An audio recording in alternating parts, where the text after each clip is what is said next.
இந்த அண்ணா கேட்டிருக்காரு, சாலு உனக்கு பாவம் புண்ணியம் மேல நம்பிக்கை இருக்கான்னு கேட்டிருக்காரு. கண்டிப்பா எனக்கு பாவம் புண்ணியம் மேல நம்பிக்கை இருக்குண்ணா.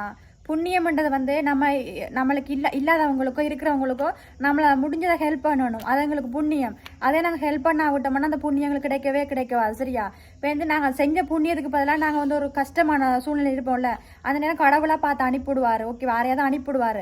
அப்போ நாங்கள் செஞ்ச புண்ணியத்துக்கு பதிலாக அவங்களை அனுப்பிவிடுவாங்க. ஓகே. அடுத்தது பாவம். இப்போ நாங்கள் ஒருத்தவங்களுக்கு எந்த தீங்குமே செய்யாமல் நல்லதே பண்ணமாட்டா அந்த பாவம் புண்ணியம் நம்மளுக்கு வந்து சேரும். இல்லை நாங்கள் பாவத்துக்கு மேலே அவங்க கெட்டதே பண்ணி கொண்டு இருந்தோம்டா எங்களுக்கு அந்த கெட்டதான் கர்மாவினைன்னு சொன்ன கர்மாவினைன்றது வந்து நாங்கள் 30 வயசுக்கு மேலே அனுபவிச்சே ஆவோம். சரியா? 30 வயசுக்குள்ளே நாங்கள் ரத்தம் துடிப்பு இருக்க மட்டும் ஆடுவோம். 30 வயசுக்கு மேலே அனுபவிச்சே ஆவோம். ஓகேவா? அதனால் நாங்கள் நல்லது பாவம் புண்ணியமெல்லாம் செஞ்ச மாட்டோம். நம்ம சொர்க்கத்துக்கு போய் நல்லா இருப்போம்ண்ணா. ஓகேவா? எனக்கு அதனால் பாவம் புண்ணியம் மேலே எனக்கு நம்பிக்கை இருக்குது. ஓகேவா? நம்மளுக்கு நாங்கள் என்ன விதைக்கிறோமோ அதுதான் நம்மளுக்கு விதைக்கும். ஓகே அண்ணா?